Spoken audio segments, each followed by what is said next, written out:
የሚያስተምሩት ክቡር መምህራችን ይሆናሉ። ለመምህራችን ተናጋሪ አንደበቱን ለእኛ ሰሚና አስተዋይ ልቦና እግዚአብሔር አምላክ ያድለን። በቀጥታ ወደ መምህራችን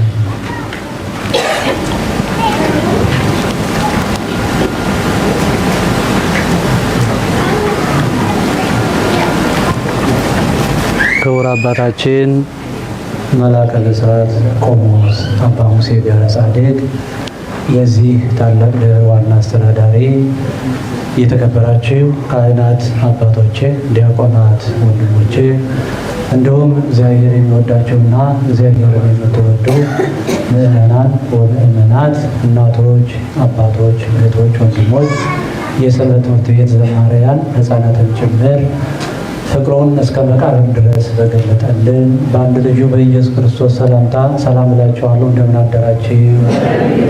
እንደምን አደራችሁ? እንደምን አረፈዳችሁ?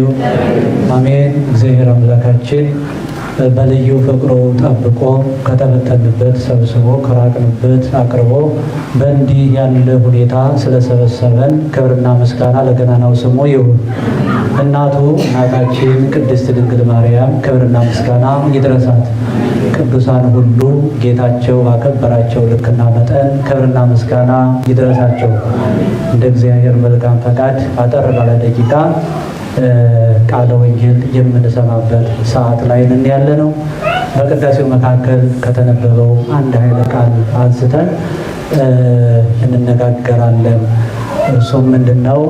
የማቴዎስ ወንጌል ምዕራፍ 25 ቁጥር 19 ከብዙ ዘመን በኋላ ጌታቸው መጣና ተቆጣጠራቸው ይላል። ሁላችሁም ድምፃችሁን ከፍ አድርጋችሁ ይህን ቃል አብራችሁ በሉ። ከብዙ ጊዜ በኋላ ጌታቸው መጣና ተቆጣጠራቸው። እንደ እግዚአብሔር መልካም ፈቃድ የምንነጋገርበት የትምህርታችን ርዕስ የሚሆነን ይሄ ነው። በዚህ ቃል በዚህ ርዕስ እግዚአብሔር አምላክ ሁላችንንም የእያንዳንዳችንን የልቡናችንን ጓዳ ተመልክቶ ፈትሾ ለሕይወታችን የሚረባውን የሚጠቅመውን እንዲያስተምረን የእርሱ መልካም ፈቃድ ይሁንልን።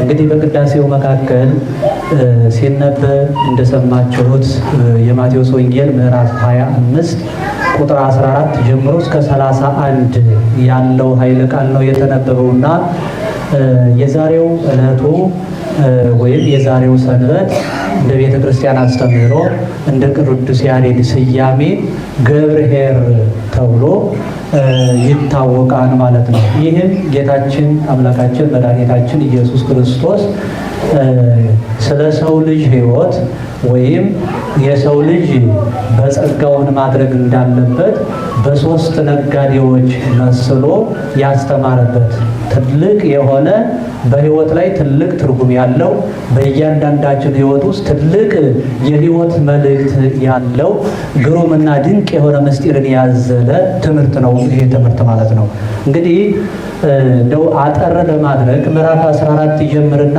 በባለጠጋ ይመስላል። አንድ ባለጠጋ ነበረ። 3 አገልጋዮቹን ጠርቶ ነግዱ ብሎ ለአንዱ 5፣ ለሁለተኛው 2፣ ለሶስተኛው ደግሞ 1 መክሊት ሰጣቸውና ወዲያውኑ እርሱ ወደ ሩቅ ቦታ ሄደ ይላል። ስንት አገልጋዮች ጠርቶ? 3 አገልጋዮች ጠርቶ ለመጀመሪያው ስንት ሰጠው? 5። ለሁለተኛው ስንት ሰጠ? 2። ለሶስተኛው 1። እነዚህን አድርጎ ሰዎቹ 3 ናቸው። ስጦታቸው ደግሞ የሶስቱም ተመሳሳይ አይደለም፣ የተለያየ ስጦታ ነው። የመጀመሪያው 5 ነው የተሰጠው፣ ሁለተኛው ደግሞ 2 ነው የተሰጠው፣ ሶስተኛው ደግሞ 1 ነው የተሰጠው። ይህንን ሰጠና እንዲነግዱ እንዲያተርፉ ወጥተው ወርደው እንዲሰሩ ትእዛዝ አስተላልፎ ወዲያውኑ ወደ ሩቅ ሀገር ሄደ ይላል። ከዛ በኋላ 5 የተሰጠው ወጥቶ ወርዶ ሌላ ስንት አተረፈ? 5 አተረፈና ኋላ ጌታው በመጣ ጊዜ እነሆ 5 ሰጠኸኝ ነበር፣ ወጥቼ ወርጄ ሰርቼ 5 አትርፌ 10 አድርጌ አቀረብኩ አለና 10 መክሊት ለጌታው አቀረበ። ጌታውም እጅግ ደስ አለውና አመስግኖ አንተ ታማኝ ባሪያ በጥቂቱ ታምነሃልና በብዙ እሾምሃለሁ፣ ውስተ ፍስሐ ለእግዚእከ ወደ ጌታህ ደስታ ግባ አለው።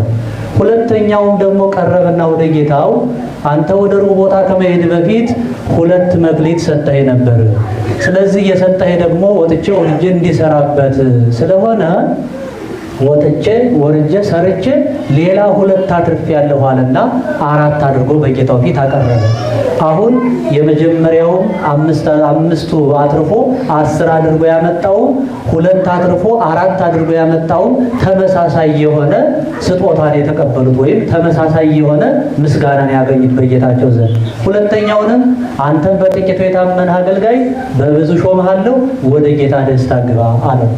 ሶስተኛውና የመጨረሻው ቀረበና ከነዚህ ከሁለቱ የተለየ ሐሳብ ተናገረ። ምን ብሎ ተናገረ? አንተ ጨካኝ፣ ክፉ፣ ካልዘራህበት የምታጭድ፣ ካልበተንህበት የምትሰበስብ መጥፎ ሰው እንደሆንክ ስለማውቅህ የሰጠኸኝን ገንዘብ ወጥቼ ወርጄ እሰራለሁ ስል ቢጠፋብኝ፣ ወንበዴ ቢቀማኝ፣ ሌባ ቢወስድብኝ ኋላ የምከፍለው የለኝም። መጥፎ ሰው እንደሆንክ ስላወቅኩኝ ያኑ የሰጠኸኝን ገንዘብህን ይኸው መሬት ቆፍሬ ቀብሬ ያስቀምጬልሃለሁ፣ ያኑ ገንዘብ ንሳ አለና ያኑ የተሰጠውን 1 መክሊት አቀረበ። በዚህን ጊዜ ጌታውም መልሱ ልክ እንደሱ አይነት መልስ ነው። እኔ ጨካኝ መሆኔን ቀድመህ ታውቃለህን? ጨካኝ ክፉ እንደሆኑ ካወቅ ቀድሞ ገንዘቤን ለሌላ ሰው ወጥቶ ወርዶ ለሚሰራበት ሰው እሰጠዋል ነበር። ለምን ቀድሞ ገንዘቤን አልመለስክልኝም አለና ስለዚህ ከዛ የቆሙትን አገልጋዮች ኑና የያዘውን ቀምታችሁ ስንት ላለው ስጡት? 10 ላለው ማለት ነው። 10 ላለው ስጡት ካለ በኋላ ምክንያቱም ላለው ምን ይለዋል? ይሰጠዋል፣ ይጨመርለታል። የሌለው ግን ያነው ያለው ምን ይልበታል? ይወሰድበታል ካለ በኋላ በጣም የሚያስደነግጥና ለጆሮ የማይመች ቃል ተናገረ። ምን አለ? ይሄን አመፀኛና ክፉ አገልጋይ ያዙና ጥርስ ማፋጨትና ለቅሶ ወዳለበት ወደ ዘላለም ጨለማ ጣሉት የሚል ፍርድ ተናገረ። የወንጌሉ ጥቅል ሐሳብ ይሄ ነው። እንግዲህ ጌታችን መድኃኒታችን ኢየሱስ ክርስቶስ በዚህ የወንጌል ክፍል ውስጥ ለሕይወታችን ማስተላለፍ የፈለገው ነገር ምንድን ነው? አሁን ባለጸጋ አለ፣ ሐሳብ ነው ያለው። አሁን ይሄ ምሳሌው ነው። ባለጸጋ የተባለው ጌታችን አምላካችን መድኃኒት አሉ አገልጋዮች ናቸው። በአጠቃላይ ከሊቃነ ጳጳሳት እስከ ምእመናን ድረስ ያለው ሁሉ እግዚአብሔርን የሚያገለግል እግዚአብሔርን የሚያመሰግን ለስሙ ቀዳሽ ለክብር ወራሽ ተብሎ የተፈጠረው የሰው ልጅ ምሳሌ ናቸው። እነዚህ 3ቱ ገበሬዎች ወይም 3ቱ ነጋዴዎች የተባሉ ወርቁ ወይም መክሊቱ በጣም የብዙ ነገር ምሳሌ ነው። የልጅነት ምሳሌ ነው። የእድሜ ምሳሌ ነው። የሀብት ምሳሌ ነው። የጸጋ የስልጣነ ክህነት ምሳሌ ነው። በጣም እጅግ ብዙ ምሳሌ አባቶቻችን በመጽሐፍ ቅዱስ አስቀምጠውበታል። የመክሊቱ ወይም የወርቁ ምሳሌ ብለው ትልቁ ነገር በዚህ የወንጌል ክፍል መረዳትና በደንብ ወደ ሕይወታችን ማስገባት ያለብን ነገር የመጀመሪያው እያንዳንዱ ገንዘቡ አለ፣ ባለጸጋው አለ፣ አገልጋዮቹ አሉ። እነዚህ ሁሉ ባህሪያቸው የሚገርማችሁ ነገር በጣም የተለያየ ነው። ባለጸጋው የራሱ የሆነ ባህሪ አለው። የባለጸጋው ባህሪ ምንድነው? ባህሪው ካል ባለጸጋው ባህሪው ወይም መገለጫው ቸርነት ነው። የባለጸጋው መገለጫ ምንድነው? ቸር የሆኑ አሉ፣ ታታሪዎች አሉ። በአንጻሩ ደግሞ ከነሱ መካከል ሰነፍና ክፉ አገልጋይ ደግሞ ከመካከላቸው አለ። አሁን ጌታችን መድኃኒታችን ኢየሱስ ክርስቶስ ሲሰጥ 3ቱ ሰዎች እኩል ጠራቸውና እኩል ተጠርተው ነግደው እንዲያተርፉ ገንዘብ ሲሰጣቸው የተጠሩ 3 ሰዎች ናቸው። ገንዘቡ መሰጠት የነበረበት እኩል አልነበረም? ነበር አይደለም? ገንዘቡ መሰጠት ያለበት እኩል ነበር። ሰዎቹ 3 ናቸው። ነግዳችሁ ዙሮ ገንዘቡን አትርፉ ብሎ ለትርፍ ሊሰጣቸው አይደለም? ስለዚህ ለትርፍ ከሰጠ 3ቱ ሰዎች ጠርቶ ለ3ቱም ሰዎች እኩል ነበር መሰጠት የነበረበት ገንዘቡ። ነገር ግን ባለጸጋው በባህሪው እጅግ አዋቂ ስለሆነ ገንዘቡን የሚያከስረውንና ገንዘቡን ሰጥቶ የሚያተርፍበትን ሰው ለይቶ ያውቃል ባለጸጋው። ለምን? የባለጸጋው ባህሪ አስቀድሞ የሚሆነውን ነገር የማወቅ ባህሪ አለው። ባለጸጋው አስቀድሞ የሚሆነውን ነገር ከመሆኑ በፊት የሚፈጸመውን ነገር ከመፈጸሙ በፊት በደንብ አድርጎ ያውቀዋል። ስለዚህ በጣም የሚገርመው ለመጀመሪያው 5 ሰጠ። መጀመሪያ ስለሆነ ከሱ በላይ ሌላ የተሰጠ ስለሌለ ዝም ብሎ 5ቱን ተቀብሎ ሄደ። ሁለተኛው አገልጋይ ከመጀመሪያው እንደው መተርጉማን ሁለተኛውን አገልጋይ በጣም ያመሰግናሉ። የመጀመሪያው 5 ተሰጠ፣ 5ቱን ይዞ ሄደ። ሁለተኛው ደግሞ 2 ሲሰጥ እንዴ እኛ ብንሆን ምን እንላለን? የተጠራ ነው እኩል ነው። ስለዚህ ለእሱ 5 ሰጠ። እኔን እንዴት ከሱ በታች አሳንሶ 2 ይሰጠኛል አትሉ? አንልም? እኛ ብንሆን እንላለን አይደለም? አዎ እንላለን። ያ ግን ሁለተኛው አገልጋይ የሚገርማችሁ አቅሙን ያውቃል። ጌታው የሁለተኛውን አገልጋይ አቅም ያውቃል። አገልጋዩም ራሱ ችሎታው እስከየት እንደሆነ አቅምና ችሎታውን አገናዝቦ ያወቀና የተረዳ ነው ሁለተኛው አገልጋይ ማለት ነው። ስለዚህ ለምን እንደመጀመሪያው 5 አልሰጠኝም? እኔ ከሱ በምን አንሳለሁ? እንዴት ከሱ በታች ለኔ 2 ይሰጠኛል ብሎ አልተቆጨም። በጌታው ላይ አላጎረመረመም። ተቀበለ። የተቀበለውን ያዘና ቀጥታ ወዴት ሄደ? ወደ ስራ ገባ። ወደ ስራ ገባ። የመጀመሪያው 5 የተሰጠው ወጥቶ ወርዶ ስንት ነው ያተረፈው? 5 አተረፈ። 5 አተረፈ። እንግዲህ በዚህ በንግዱ ዙሪያ ያላችሁ ታውቁታላችሁ። ቢያንስ አንድ ገንዘብ ሰርቶ እንዴት ትርፍ ማስገኘት እንዳለበት የምን ያህል ድካም እንዳለው በመስራት በማግኘት መካከል ምን አለ? ማጣት አለ አይደለም? በትርፍ መካከል ምን አለ? ኪሳራ አለ፣ መክሰር አለ። ስለዚህ ይሄን አልፈራም። ያ የመጀመሪያው ጠንካራው አገልጋይ ተቀበለና ቀጥታ ገንዘቡን ይዞ መውጣት፣ መውረድ፣ መልፋት፣ መንቀሳቀስ ጀመረ። እግዚአብሔርን ታማኝ አድርጎ እግዚአብሔርን መሪ አድርጎ የተሰጠው ያችን ከጌታው የተቀበላትን መክሊት አትርፎ ነገ ጌታው ሲመጣ ደስ እንድለው ይሄን ሰጥተኸኝ ነበር፣ በዚህ ወጥቼ ወርጄ ይሄን አተረፉኝ ደስ ይበልህ ብሎ በጌታው ፊት ክብር ለማግኘት ጌታውንም እንዲደሰት ለማድረግ ጣረ፣ ለፋ፣ ወጣ፣ ወረደ። እግዚአብሔር አገዘው፣ ተሳካለትና 5 አትርፎ በጌታው ፊት ሲቀርብ የሚገርማችሁ በሙሉ ልብ ደስ ብሎት ጌታዬ ሆይ አንተ ከመሄድ በፊት ሰጥተኸኝ የነበረው ስንት መክሊት ነው? 5 መክሊት ሰጥተኸኝ ነበር። አሁን ደግሞ አንተ ስትመጣ ሌላ 5 ሰርቻ አትርፌ 10 አድርጌው መክሊት። በዚህ ጊዜ ጌታው እጅግ በጣም ደስ አለው። በታማኝነቱ ደስ አለው። አደራውን ጠብቆ በመንቀሳቀሱ ደስ አለው። ለአደራ በመብቃቱ እጅግ ተደሰተ ጌታው። ለአደራ በመብቃቱ ብዙ ለአደራ የማይበቃ ሰው አለ። ብዙ የተጣለበትን ኃላፊነት የማያውቅ ሰው አለ። ብዙ ምን አድርጎ ጌታውን ማስደሰት እንደሚችል በምን አይነት መንገድ መንቀሳቀስ እንደሚችል እንዲሁ ዝም ብሎ የሚተኛ ሰው አለን ሁላችንም እንደዛ። ያ ግን እንዲህ አላደረገም። ከዛ ጌታውም ተደሰተና ምን አለ? አንተ መልካም አገልጋይ።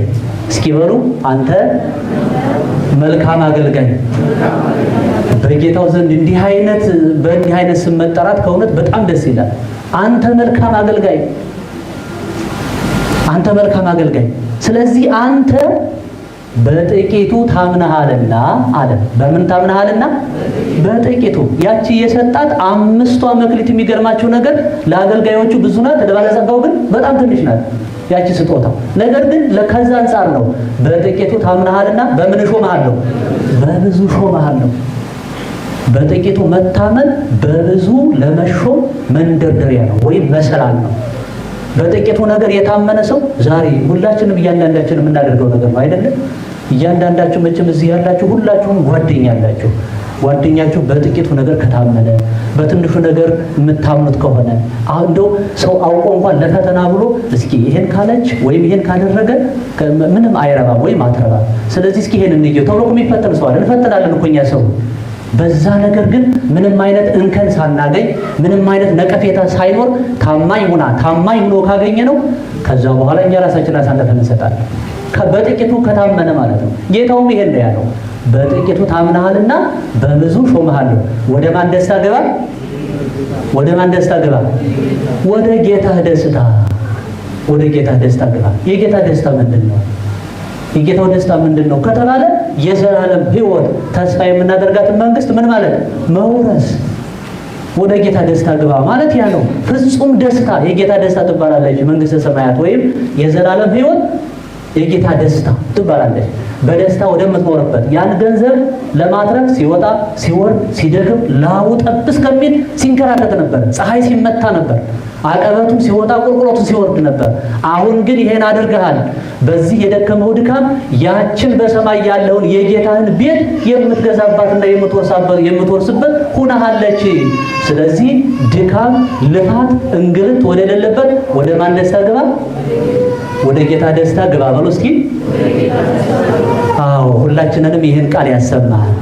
ለመጀመሪያው እንዲህ አይነት ቃል ተናገረ። ለሁለተኛውም ቀረበና ሁለተኛው ሁለት ተሰጥቶ ነበር። ሁለቱን ወጥቶ ወርዶ ደግሞ ድካሙ ዙሪያ የአምስቱም የሁለቱም እኩል ድካማቸው የገንዘቡ መጠን ይለያየ። እሱም ደግሞ ሁለት ነው ሰጥተኸኝ የነበረው፣ ስለዚህ ሁለት አትርፌ እኔም አራት አድርጌ ያቀረብኳል። ስለዚህ አሁን ጌታው ስጦታው 5 ነው አይደለም? የመጀመሪያው ስጦታው 5 ነው። የሁለተኛው ስጦታው ትንሽ ነው። በጌታቸው ፊት ቀርበው ግን ዋጋ ሲቀበሉ የአምስቱና የአስሩ 5ቱ ከነትርፉ 10 ሆነ። 2ቱ ከነትርፉ 4 ሆነ። የአራቱና የአስሩ ዋጋ ልዩነት የለውም እኩል። ጌታ የሚፈልገው አሁን የብሩን መጠን አይደለም የፈለገው፣ የሁለታቸውን ታማኝነት ነው። የሁለታቸውን ታማኝነት የጌታ ያደር አለብኝ ብሎ መውጣት መውረዳቸው ድካማቸው እነሱ የተመለከተው መታመናቸውን ማለት ነው እንጂ ከብር ቁጥር ጋር እሱ ጉዳይ የለውም። ጉዳዩ ከሰዎቹ ስነ ልቦና ነገር ነው። ከሰዎቹ መንፈሳዊ ሕይወት፣ ከሰዎቹ የሐሳብን ልዕልና ከዚህ ጋር ነው የጌታ ጉዳዩ። ከዚህ ቦታ ሁለተኛውንም ልክ እንደ አይነት ነገር ሲያቀርብ ምን አለ? አንተም በጥቂቱ ታምናሃልና በብዙ ሾመሃለሁ ወደ ጌታ ደስታ ግባ አለና ተመሳሳይ ሁለቱንም ተመሳሳይ ሐሳብ ሰጠ። ሶስተኛውን ቀረበና የተናገረው ነገር በጣም መጥፎ፣ አንተ ክፉ ሰው እንደሆነ አለና በመጀመሪያ አስቀድሞ ሲጀምር ገና አንተ ክፉ ሰው እንደሆነ ጨካኝ እንደሆነ ጭራሽ ደግሞ ካልዘራህበት የምታጭድ ካልበተንበት የምትሰበስብ እንደሆነ አውቃለሁ። ስለዚህ ይሄ ገንዘብ ቢጠፋ ነገ እኔን ብዙ ፍዳይ ነው የምታስከፍለኝ፣ ወዴት አምጥቼ እከፍልሃለሁ ብዬ ይሄን በማሰብ መሬት ቆፍሬ አስቀምጬልሃለሁ ገንዘብን ያው በሚለው ሰዓት አዘነ ነው የሚለው። እንደው ወተከዘ እግዚኦ፣ ጌታውም አዘነ እጅግ ተከዘ። እኔ መጥፎ እንደሆነ ክፉ እንደሆነ ብታውቅ ኑሮ ቀድሞ መቼም ክፉ ሰው ነው ከሚባል ሰው ብድር የሚጠይቅ ሰው አለ? አንጠይቅም አይደለም? እንደው ክፉ ሰው ምን ቢኖረው ክፉ ሰው ነው፣ እሷ ክፉ ሰው ናት ወይም እሱ ክፉ ሰው ነው ከተባለ ብድር አንጠይቅም። ከዛ ሰው ተውሶ የሚጋደል ሰው የለም። ለምን ከተባለ አሁን ከመውሰድ አሁን ነው አስቸጋሪ ነገር ነው። ወይም ገንዘቡ ቢጠፋ ልክ እንደዚህ ሰውዬ ማለት ነው። ገንዘቡ ቢጠፋም ያ ክፉ ሰው ነገር መቆሚያ መቀመጫ ያሳጣናል በማለት ከክፉ ሰው የሚጠይቅ ነገር። ደህና ሰው ከሆነ ደግ ከሆነ አይ እሱ እንደው ለሰው ያዝናል፣ አጋጣሚ ሆኖ እንደው ቢዘገይም እንኳን ቶሎ አንተ አይለኝም በዜና አያስቸኩለኝም ተብሎ ከሚታመንበት ሰው ነው ብድር እንኳን የሚጠየቅ። ስለዚህ እንዲህ አይነት ሰው መሆኔን ካወቅ ቀድሞ ገንዘቤን ባልወሰድክ ነበር። አንተ የወሰድከውን ገንዘብ፣ አንተ ቆፍረ መሬት የቀበረውን ገንዘብ፣ አንተ ትርፍ እንዳያስገኝ ያደረግከውን ገንዘብ ሌላ ሰው እንዳንተ ያልሆነ፣ እንዳንተ ሰነፍ ያልሆነ፣ እንዳንተ ቸልተኛ ያልሆነ፣ እንዳንተ ዋዘኛ ላልሆነ ሰው እንደነዚህ ለጠንካራ ሰው ሰጥቼ ገንዘቤን ከነትርፋውን አገኝ ነበር አለና እሱም ወቅሶ ያን ያለውን ቀምቶ ላለው ለባለ 10ሩ ሰጥቶ እሱም እንደገና ገንዘቡን መቀማት ብቻ አይደለም፣ የመጨረሻው ፍርድ ነው የሚያስደነግጠው። ያዙና ልቅሶ ጥርስ ማፋጨት ወዳለበት ወደ ድቅድቅ ጨለማ ጣሉት አለና የዘላለም ሞት ወዳለበት ወደ ያ የገሃነመ እሳት ምሳሌ ነው። ወደዛ እንጣል ጌታው ፈረደበት። ሁላችንም ከዚህ ይጠብቃል። አሁን ራሳችንን በሶስቱ አገልጋዮች እያነጻጸር ማየት ነው። እኛ አሁን ዛሬ በየትኛው አገልጋይ ቦታ ነን? እያንዳንዱ ከዚህ የተሰበሰበው ሰው 100 ሰው ይሁን 200 300 እግዚአብሔር ክብሩን ለመውረስ ስሙን ለመቀደስ የፈጠረው ፍጥረት ሁሉ ይነስም ይብዛል የስጦታው መጠን ምናልባት ሊበዛ ሊያንስ ይችላል እንጂ እያንዳንዱ ሰው ጸጋ አለው። እያንዳንዱ ሰው ምን አለው? ጸጋ አለው። ምን አይነት ጸጋ አለው ከተባለ አንዱ የማስተማር ጸጋ አለው፣ አንዱ የመቀደስ ጸጋ አለው፣ አንዱ የመመጽወት ጸጋ አለው፣ አንዱ የመምከር ጸጋ አለው፣ አንዱ ደግሞ የማስተባበር ጸጋ አለው፣ አንዱ ደግሞ እንዲሁ ቀና ሆኖ ደከመኝ ሰለቸኝ ሳይል እንደው ከዚህ ድረስ ከዚህ ና ቶሎ ቢሉት እሺ እያለ የመታዘዝ የመፋጠን ጸጋ አለው። በጣም ብዙ እዚህ ያላችሁ እናቶቻችን እህቶቻችን ሁላችሁም የእያንዳንዳችን ምን አለን? ጸጋ አለን። እያንዳንዳችን ጸጋ ተሰጥቶናል። ግን በጸጋችን ምን ያህል ተጠቅመንበታል ነው ትልቁ ጥያቄ። በጸጋችን ምን ያህል ተጠቅመንበታል? የትምህርታችን ርዕስ ምን ነበር? በመጨረሻው ዘመን ጌታቸው መጣና ምን አላቸው? ረሳችሁት እንዴ? በመጨረሻው ዘመን ጌታቸው መጣና ምን አላቸው? አላችሁ? የላችሁ? አላችሁ? አትድከሙ፣ ተከታተሉ። ቢያንስ ትንሽ ደቂቃ ነው። በመጨረሻው ሰዓት ጌታቸው መጣና ተቆጣጠራቸው። ምኑ ነው የተቆጣጠራቸው? ምኑ ነው የተቆጣጠራቸው? የሰጣቸው ገንዘብ የለም እንዴ? ገንዘብ ሰጣቸዋል? ገንዘብ ለሰው የሰጠ ሰው አለ? አሁን ከዚህ ውስጥ አላችሁ፣ ብዙዎቻችሁ አላችሁ ገንዘብ ለሰው የሰጠ ሰው። አሁን እንደው ሁል ጊዜ ያን ሰው አታስቡ።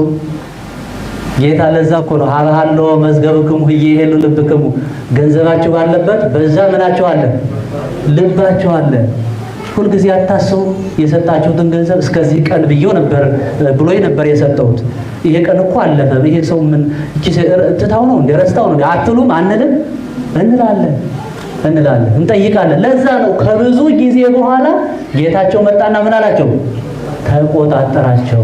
ትልቁ ነገር ቁጥጥር እንዳለብን ሁላችንም ማወቅ አለብን። እድሜ ለምሳሌ ጸጋ ነው። እድሜ ምንድን ነው? እድሜ ምንድን ነው? እግዚአብሔር ለሰው ልጅ የሰጠው ምንድን ነው? እድሜ ጸጋ ነው። በዚህ ምናልባት አሁን ከዚህ ያለነው ሁላችን እድሜያችን ተመሳሳይ ነው። እድሜያችን ወደ ፈጣሪያችን የምንጠራበት መንገድ የተለያየ ነው እድሜያችን። ስለዚህ 30 ይሁን 40 60 ይሁን 100 ከዛም በላይ እንደ ደጋጎቹ 120 130 ከዛም በላይ የሚኖር ካለ ይሄ የማን ጸጋ ነው? የእግዚአብሔር ጸጋ። በመጨረሻው ይመጣና 40 ዓመት 50 ዓመት እንሰራ ነው ጥያቄ። 5 የሰጠውን 100 ስንት አተረፈ ብሎ እንደጠየቀው በ60 ዓመት ውስጥ 60 ዘመን ሰጥቻለሁ በዚህ ምድር እንድትኖር። በዚህ 60 ዘመን ውስጥ የሰራው ስራ ምንድነው ነው ጥያቄ። በዛን ሰዓት በ60 ዘመን ውስጥ እንደነዛ 5ቱ 2 አትረፈው በጌታቸው ፊት በሙሉ ልብ በደስታ እንደተናገሩት ይሄን ሰርቻለሁ ብለን እንናገር ይሆን? ወይስ በዛን ሰዓት እንደዛ እንደ አንዱን ወርቁን ያንኑ ቀብሮ ያንተ ክፉ ባሪያ የሚል ስም እንደተሰጠው እንደዛ ሰው ነው ይሆን? ከማንኛው ነው የሚነሳው? እግዚአብሔር ሀብት ሰጥቷል። እግዚአብሔር ሀብት ይሰጣል። ምናልባት የሰው ልጅ የእግዚአብሔር ድርሻ አለ፣ የሰው ልጅ ድርሻ አለ። የሰው ልጅ ድርሻ በእግሩ ተንቀሳቅሶ በተሰጠው አእምሮ ጠባይ አስቦ በእጁ በእግሩ ባለው አካላቱ ተንቀሳቅሶ መስራት ነው የሰው ልጅ ድርሻ። የእግዚአብሔር ድርሻ ደግሞ ያን የተሰራውን መባረክና ለጥቅም እንዲውል ማድረግ ደግሞ የእግዚአብሔር ድርሻ ነው። ስለዚህ በዛ ውስጥ እግዚአብሔር ምን አለበት? በሀብታችን ውስጥ የእግዚአብሔር ምን አለበት? የእግዚአብሔር እጅ አለበት በሀብታችን ውስጥ ማለት ነው። ስለዚህ ሀብት ሰጠ። ነገ በሀብትሽ ምን አድርገሻል? በሀብት ምን አድርጋል ተብለን መጠየቃችን አይቀርም። በቃ ልክ እንደነዚህ ማለት ይሄን ነው ማወቅ ያለብን እያንዳንዳችን ማለት ነው። ይሄ ብቻ አይደለም። ሰዎችን በመልካም ሁኔታ አንዳንዱ ሰው እንደው አይታችሁ ምን አለው ይሄ እንዲህ ብናደርግ ይሄ እኮ ይሳካል ብሎ ሐሳቡን ቀለል አድርጎ መሬት ላይ ያወርደዋል። ይሄ ራሱ አንድ ጸጋ ነው፣ አንድ ስጦታ ነው። ይሄ ራሱ እግዚአብሔር ለሰው ልጅ የሚሰጠው በጣም ልዩ ስጦታ አለ። ያን ስጦታውን ግን በመጨረሻው ቀን ይመጣና ምን ያደርገናል? ይቆጣጠራል በሉ እስኪ። ይቆጣጠራል በሉ። አዎ አታንቀላፉ። ይቆጣጠራል። የዛን ሰዓት የቁጥጥሩ ዕለት አሁን ችግር የለም። አሁን እንዲሁ በእንደው በልምድ ዝም ብለን በልዝህላል ምን አለ አባ ዘርዓ ያዕቆብ አፄ ዘርዓ ያዕቆብ በዚህ መልካ ማርያም የእመቤታችንን መልክ በሚያመሰግነው መጽሐፍ ላይ ሰላም ለክሳዴኪ ቃማነት ዘአነቀ ከመ አዋልድ ያዕቆብ ብሩረ ወወርቀ ማርያም ድንግል ዘተመሰልኪ ማይነቀ ሕይወቴ በንዝህላል እመተሰልጠ ወሀልቀ ወስክኒ ክራማተ እስከ ገበ ጽድቀ። በጣም የሚገርም ነገር። ሕይወቴ በንዝህላል እመተሰልጠ ወሀልቀ ወስክኒ ክራማተ እስከ ገበ ጽድቀ።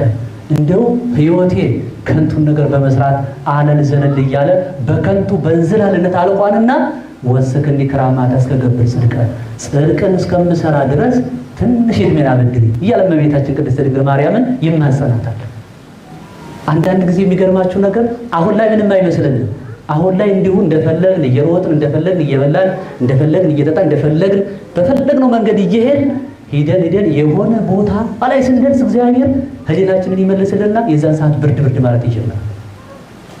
ወደ ኋላ ተመልሰን ያ በኃጢአት በበደል ባለመታዘዝ በሸለተኝነት በሕግ አፍራሽነት የመጣንበት ወደ ኋላ ያን ሩቅ የሆነውን ጉዞ ያሳየናል። ከዛ በኋላ የዛን ሰዓት እንጸጸታለን። ልክ እንዲህ አይነት ህይወት ገጥሞት ነው ህይወቴ በነዘላል መተሰልጠው አልቀ ህይወቴ በከንቱ ነገር አልፏልና እንደው ትንሽ ጽድቅ እንኳን የውሃ ጠብታ የምታህል ጽድቅ እስከምሰራ ምን አበድረኝ አለ? እድሜ አበድረኝ። ጽድቅ እስከምንሰራ ድረስ አምላካችን ለሁላችንም እድሜ ያበድረን። ያለንን እድሜ እንስራበት ያለ ስለ እውነት ክርስቲያኖች እንደነዚህ ባሪያዎች ጌታችን መጥቶ የሚቆጣጠረን መሆኑ ቁጥጥር እንዳለብን ኃላፊ እንዳለን ለምሳሌ አሁን ሁላችሁም የምትሰሩበት መስሪያ ቤት የምትሰሩበት ቤት አለ አይደለም? በዛው ሁላችሁም የሚቆጣጠራችሁ ሰው አለ የለም? እንደፈለጋችሁ አትሆኑም አይደለም? ይሄን አድርጊ ይሄን አታድርግ ይሄን አታድርጊ የሚቆጣጠር ሰው አለ። ልክ እንደዛ በመጨረሻው የኛንም ያገኘነውን ነገር ሁሉ የሚቆጣጠረን አምላክ ስላለ በዛን ሰዓት እንደ ሁለቱ አገልጋዮች ልባችንን ነፍተን ይሄው ጌታዬ ይሄን ያህል እድሜ ሰጠኸኝ፣ በዚህ እድሜ ንስሐ ገብቼ እኔ ይሄን አድርጌ ሰዎችን እንዲህ ነገር አድርጌ ብለን ለጌታችን የምናቀርበው ቃል እንዳናጣ ካሁኑ በተሰጠን ጸጋ መስራት ያስፈልገናል። ጌታቸው ቸር ነው። ሌላው የመጨረሻው ጌታቸው ቸርነቱ ምንድነው? ለሁሉም እኩል መስጠቱ። ለሁሉም እኩል ይሰጣል። እግዚአብሔር ብዙ ላደረገው ጥቂት ላደረገው ሊያደርግ ለጀመረው ዋጋው ተመሳሳይ ነው። የመጨረሻ የማቴዎስ ወንጌል ምዕራፍ 20 ቁጥር 1 ጀምሮ ስንመለከት የምናገኘው ታሪክ አለ። ሁላችሁም እንደ ታሪክ እንደው የምናስበው ማለት ነው። ምስጢሩን ብዙ ጊዜ የማንረዳው ጌታ በወይን ባለቤት ጌታን መሰለና ወደ የወይኑ ሰራተኞችን ሊፈልግ በማለዳ ወጣና በቀን 1 ድሪም እከፍላችኋለሁ ብሎ በማለዳ ሰራተኞችን አሰማራ። ከዛ በኋላ ተመለሰና 3 ሰዓት ሲወጣ ደግሞ በመንገድ ላይ ስራ ፈተው የተቀመጡ አሉ። እነሱንም ደግሞ በአንዳንድ ድሪም ሊከፍላቸው ወደ ወይኑ ቦታ ላካቸው። 6 ሰዓትም ሲወጣ ልክ እንደዚሁ አገኘ፣ እነሱንም ላካቸው። 9 ሰዓትም ሲወጣ ልክ እንደዚሁ 11 ሰዓትም ማታ ሲወጣ እንግዲህ 1 ሰዓት ያስገባቸዋሉ፣ 3 ሰዓት ያስገባቸዋሉ፣ 6 ሰዓት ያስገባቸዋሉ፣ 9 ሰዓት ያስገባቸዋሉ፣ 11 ሰዓት ያስገባቸዋሉ። ስንት የሰዓት ልዩነት አለ? 5 ጊዜ ነው እሱ ራሱ። በዚህ መካከል ጠዋት 1 ሰዓት ጀምሮ ሲሰሩ የነበሩትና እንደው ቢያንስ ከ9 ሰዓት በኋላ የሰሩት ድካሙ አንድ ነው? አንድ አይደለም። ከጠዋት ጀምሮ ፀሐዩ በጣም እጅግ አስቸጋሪ ነው።